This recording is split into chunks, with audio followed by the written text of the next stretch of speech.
भारत को अगर पर्व और त्योहारों का देश कहा जाए तो गलत ना होगा। जितने त्योहार भारत में मनाए जाते हैं शायद ही किसी देश में मनाए जाते होंगे। यूं तो पर्व और त्योहारों का सिलसिला भारत में पूरे साल भर चलता है, जिसकी एक लंबी सूची है। इन्हीं पर्वों में एक खास पर्व है छठ महापर्व। आज मैं आपको बताऊंगा छठ महापर्व से जुड़ी कुछ महत्वपूर्ण बातों को। छठ पर्व की शुरुआत आखिर कैसे हुई, छठ पर्व किस प्रकार मनाया जाता है, कौन है छठी मैया और क्यों सूर्य उपासना के मौके पर छठी मैया के जयकारे लगाकर उनकी पूजा की जाती है।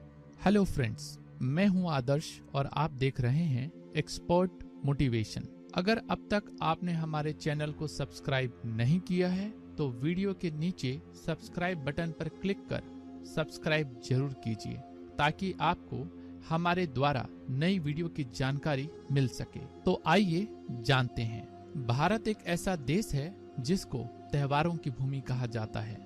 इन्हीं पर्वों में से एक खास पर्व है दीपावली। 5 दिन तक चलने वाला ये पर्व सिर्फ भैया दूज तक ही सीमित नहीं है, बल्कि यह पर्व छठ महापर्व तक चलता है। भारत के बिहार, झारखंड और पूर्वी उत्तर प्रदेश में मनाए जाने वाले पर्वों में से छठ महापर्व अहम पर्व है। धीरे धीरे यह त्योहार प्रवासी भारतीयों के साथ साथ विश्व भर में प्रचलित व प्रसिद्ध हो गया है। नहाय खाय से लेकर उगते हुए भगवान सूर्य को अर्घ देने तक चलने वाला इस पर्व का अपना एक ऐतिहासिक महत्व है। छठ पर्व की शुरुआत आखिर कैसे हुई, इसके पीछे कई ऐतिहासिक कहानियां प्रचलित है। पुराण में छठ पूजा के पीछे की कहानी राजा प्रियव्रत को लेकर है। कहते हैं राजा प्रियव्रत को कोई संतान नहीं थी। तब महर्षि कश्यप ने पुत्र की प्राप्ति के लिए यज्ञ कराकर प्रियव्रत की पत्नी मालिनी को याहुति के लिए बनाई गई खीर दी। इससे उन्हें पुत्र की प्राप्ति हुई, लेकिन वो पुत्र मृत पैदा हुआ। प्रियव्रत पुत्र को लेकर शमशान गए और पुत्र वियोग में प्राण त्यागने लगे। उसी वक्त भगवान की मानस पुत्री देवसेना प्रकट हुई। उन्होंने राजा से कहा कि क्योंकि वो सृष्टि की मूल प्रवृत्ति के छठे अंश में उत्पन्न हुई है, इसी कारण वो षष्ठी कहलाती है। उन्होंने राजा को अपनी पूजा और दूसरों को पूजा करने के लिए प्रेरित करने को कहा। राजा प्रियव्रत ने पुत्र की इच्छा के कारण देवी षष्ठी की व्रत की और उन्हें पुत्र की प्राप्ति हुई। कहते हैं यह पूजा कार्तिक शुक्ल की षष्ठी को हुई थी और तभी से यह छठ पूजा होती है। इस कथा के अलावा एक कथा राम सीता जी से भी जुड़ी हुई है। पौराणिक कथाओं के मुताबिक जब राम सीता 14 वर्ष के वनवास के बाद अयोध्या लौटे थे तो रावण वध के पाप से मुक्त होने के लिए उन्होंने ऋषि मुनियों के आदेश पर राजसूय यज्ञ करने का फैसला लिया। पूजा के लिए उन्होंने मुद्गल ऋषि को आमंत्रित किया। मुद्गल ऋषि ने माँ सीता पर गंगा जल छिड़क कर पवित्र किया और कार्तिक मास के शुक्ल पक्ष की षष्ठी तिथि को सूर्य देव की उपासना करने का आदेश दिया, जिसे सीता माता ने मुद्गल ऋषि के आश्रम में रहकर 6 दिन तक सूर्य देव भगवान की पूजा की थी। छठ पर्व किस प्रकार मनाया जाता है? छठ पूजा 4 दिवसीय उत्सव है। इसकी शुरुआत कार्तिक शुक्ल चतुर्थी को तथा समाप्ति कार्तिक शुक्ल की सप्तमी को होती है। इस दौरान व्रत करने वाले लगातार 36 घंटे का व्रत रखते हैं। नहाय खाय।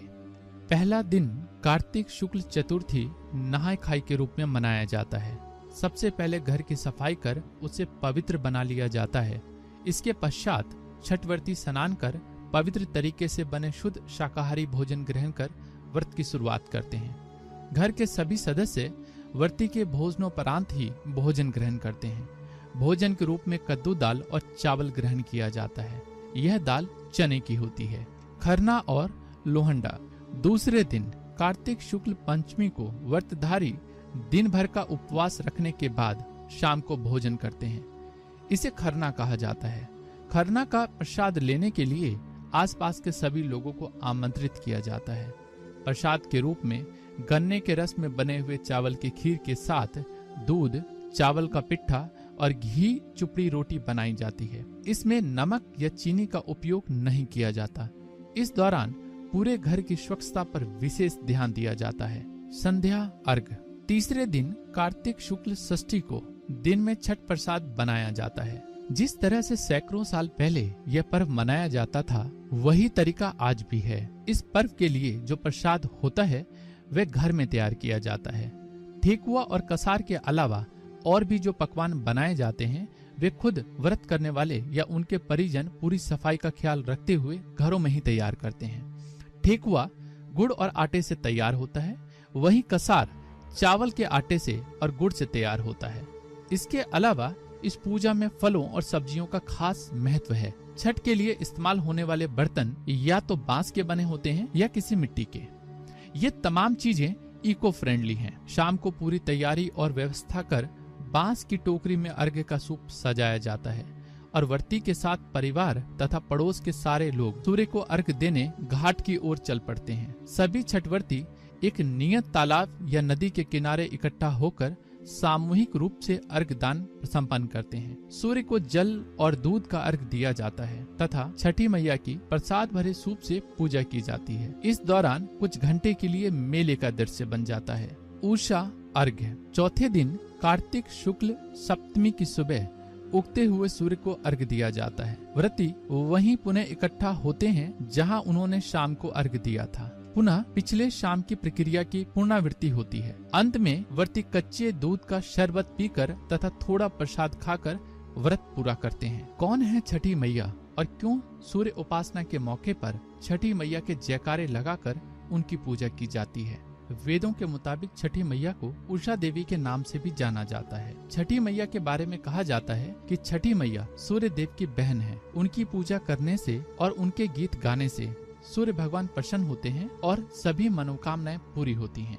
उम्मीद करता हूं कि आपको यह वीडियो पसंद आई होगी। यदि आपका कोई सवाल या सुझाव है तो आप कमेंट बॉक्स में अपना कमेंट जरूर दीजिए। अगर आपको यह वीडियो पसंद आई हो तो लाइक और शेयर जरूर कीजिए। और हाँ, अगर अब तक आपने हमारे चैनल को सब्सक्राइब नहीं किया है तो वीडियो के नीचे सब्सक्राइब बटन पर क्लिक कर सब्सक्राइब जरूर कीजिए ताकि आपको हमारे चैनल पर अपलोड्स की जानकारी मिलती रहे। इस वीडियो को देखने के लिए आपका बहुत बहुत धन्यवाद। भारत को अगर पर्व और त्योहारों का देश कहा जाए तो गलत ना होगा। जितने त्योहार भारत में मनाए जाते हैं शायद ही किसी देश में मनाए जाते होंगे। यूं तो पर्व और त्योहारों का सिलसिला भारत में पूरे साल भर चलता है, जिसकी एक लंबी सूची है। इन्हीं पर्वों में एक खास पर्व है छठ महापर्व। आज मैं आपको बताऊंगा छठ महापर्व से जुड़ी कुछ महत्वपूर्ण बातों को। छठ पर्व की शुरुआत आखिर कैसे हुई? छठ पर्व किस प्रकार मनाया जाता है? कौन है छठी मैया और क्यों सूर्य उपासना के मौके पर छठी मैया के जयकारे लगाकर उनकी पूजा की जाती है? हेलो फ्रेंड्स, मैं हूं आदर्श और आप देख रहे हैं एक्सपर्ट मोटिवेशन। अगर अब तक आपने हमारे चैनल को सब्सक्राइब नहीं किया है तो वीडियो के नीचे सब्सक्राइब बटन पर क्लिक कर सब्सक्राइब जरूर कीजिए ताकि आपको हमारे द्वारा नई वीडियो की जानकारी मिल सके। तो आइए जानते हैं। भारत एक ऐसा देश है जिसको त्योहारों की भूमि कहा जाता है। इन्हीं पर्वों में से एक खास पर्व है दीपावली। 5 दिन तक चलने वाला ये पर्व सिर्फ भैया दूज तक ही सीमित नहीं है, बल्कि यह पर्व छठ महापर्व तक चलता है। भारत के बिहार, झारखंड और पूर्वी उत्तर प्रदेश में मनाए जाने वाले पर्वों में से छठ महापर्व अहम पर्व है। धीरे धीरे यह त्योहार प्रवासी भारतीयों के साथ साथ विश्व भर में प्रचलित व प्रसिद्ध हो गया है। नहाय खाय से लेकर उगते हुए भगवान सूर्य को अर्घ्य देने तक चलने वाला इस पर्व का अपना एक ऐतिहासिक महत्व है। छठ पर्व की शुरुआत आखिर कैसे हुई? इसके पीछे कई ऐतिहासिक कहानियां प्रचलित है। पुराण में